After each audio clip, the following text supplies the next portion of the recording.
Internet! We've come quite a long way, and so has this game. Starting development right after Mother 2 on the Super Famicom, it was eventually moved to the 64 disk drive with the title Mother 64. And like every other game on that particular piece of hardware, this version was eventually scrapped. Fortunately, it was restarted on the Gameboy Advance, and was finally released in 2006, 10 years after it started development.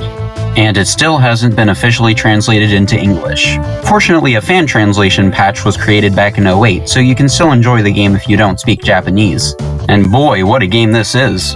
Rather than naming 4 kids to save the world, you get to name this little family. And just from the screen used to name them, we can see what makes them unique and how they interact with each other. There's Lucas, the youngest of the family, his older brother Klaus, their mother Hanawa, and their father Flint. The first section of the game not only introduces the basic mechanics, it sets up this really calm and cozy world for these characters to live in and enjoy. But just as the family is returning home, things begin to change. The first signs of danger are found in the forest. Strange people in pig-like masks emerge from the shadows, setting the area ablaze. And once you take control of Flint, you get to see the effects of these attacks up close. Bizarre creatures roam the woods, some of which appear to have been somehow altered. And later on, you realize that Flint's wife and children never made it back home. Eventually, you discover why. Lucas and Klaus are safely recovered from the river, but Hanawa, she's found with a massive fang in her heart. And to me, this is the moment that truly sets Mother 3 apart from the games that preceded it. Now, the Mother series isn't new to drastic shifts in tone, but the build-up and execution make all the difference. Text is slowed to indicate hesitation, and lightning flashes as the reality of the situation finally sets in. And in this moment, Flint lets the grief overtake him. The others try to calm him down, but they can't truly understand what he's going through. Flint lashes out, attacking anyone who tries to stop him, his own sons needing to be shielded from his wrath, until eventually he's knocked out. But not before reliving the last time he would ever see his wife. Later, Lucas can be found crying at his mother's grave, but Klaus has gone off to kill the Drago that was responsible for her death. You soon find the mechanized Drago and defeat it yourself, but Klaus is never found. And this is Chapter 1 of 8. Okay, let's slow down for a second. The game isn't all doom and gloom, despite what I may have been conveying.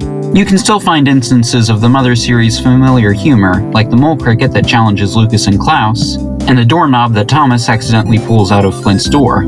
The new gameplay elements are also pretty solid.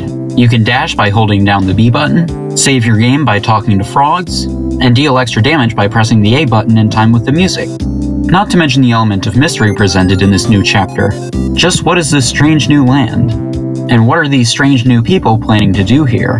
With each new chapter comes another piece of the puzzle. In the second chapter, we take control of Duster, who is tasked with collecting the Egg of Light, which contains the world's secrets. So clearly, there's more going on than what's initially shown. Also, the West Dance is rightfully iconic, and by Chapter 3, we get to see this strange new group, now known as the Pig Masks, up close. It's here where we first meet Facade. Not only does he abuse the poor little monkey that we take control of in this chapter, he's the first to make direct contact with the Tazmily villagers, introducing to them the concept of money, as well as these strange new devices known as happy boxes. And it's not just Salsa the monkey he torments. Any villager who doesn't accept the happy boxes has their house struck by lightning and destroyed, including Lucas's grandfather, Alec. As time progresses, Tazmily begins to shift from a quaint rural village to an urbanized nightmare. However, there's still one last semblance of hope. This place is known as the Nowhere Islands, and underneath it dwells an ancient dragon with immense power. And if Lucas pulls enough of the 7 needles from the earth, his heart combined with the dragon's power will save the world from destruction. However, it won't be easy. Accompanied by the Pigmask army is a mysterious masked man who is also capable of pulling the needles. And so, the race to awaken the dragon begins. Lucas travels across the Nowhere Islands in search of the needles, while under the threat of not only the pig masks but their chimera creations as well. Fortunately, he has the assistance of the Princess Kumatora, Duster, and his dog Boney. Lucas has mostly assisting PSI abilities with the exception of PK Love, while Kumatora specializes in offensive PSI powers. As a matter of fact, all of the PSI abilities used by Lucas in Super Smash Bros. Are actually taken from Kumatora's arsenal, Soon the party is ready to pull the final needle, located in the massive metropolis that is New Pork City. It's here, in the antithesis of the world we saw at the beginning of the game, we finally learn what's really going on. The world as we knew it from the first 2 games has ended, and what was left of humanity fled to the Nowhere Islands, where they attempted to rebuild civilization once more. However, that begs the question of how the pig masks fit into all of this. Well, after one last clash with Facade, it's revealed just who's been pulling the strings this whole time. And it's none other than Porky Minch, or as you might know him, Pokey, Ness's next-door neighbor who released the greatest force of evil in the universe. And now he's back to take over the remains of the human race. But before you can deal with him, you have to brave the Empire Porky Building. It's one of the strangest dungeons in any RPG, filled with deadly chimeras, as well as bizarre minigames that you need to lose in order to appease Porky. There's even some memorabilia from the previous games that he must have picked up while he was time traveling. But while the Natural Killer Cyborg and Porky Bots are challenging boss fights, Porky himself really isn't too hard to deal with. After a few hits, he seals himself within the absolutely safe capsule, where he will live forever trapped within its walls. Honestly, it's a pretty fitting end for Porky Minch, and he isn't even the final boss of the game. The Masked Man is the only thing standing between Lucas and the 7th Needle. Not only that, but as we learned from an injured Flint, he's also Lucas's missing brother, Klaus, making this fight all the harder. With a single lightning strike, everyone except Lucas is taken out, and even then, he can't bring himself to hurt his own brother, the fight becoming a cruel stalemate with the fate of the entire world at stake.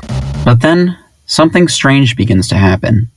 The two begin to hear the voice of Hinawa, as if from beyond the grave. She reminds Klaus of who he really is, and begs him to stop fighting, until finally, he relents. In one final act of self-sacrifice, Klaus fires a deadly bolt of lightning at his brother, knowing full well that it will reflect back at him, and before he passes on, he embraces his brother one last time. With nothing left, Lucas pulls the final needle, and as the dragon awakens, it seems like the end of the world, as well as the game. But it's not the end. Even in the darkness of the end screen, you can still walk around and talk to everyone. Despite what happened to the islands, everybody's still okay. Everyone's here and happy to be alive, even characters you might not have thought of, and they're all grateful to you, the person playing the game. Through everything, all the smiles and tears, you were the one who ultimately gave them their happy ending. And that's Mother 3. This is one of the most beautiful games ever, and it deserves to have so many more people recognize and play it. And to Shigesato Itoi, and everybody else who helped this game see the light of day, thank you. Thank you for everything.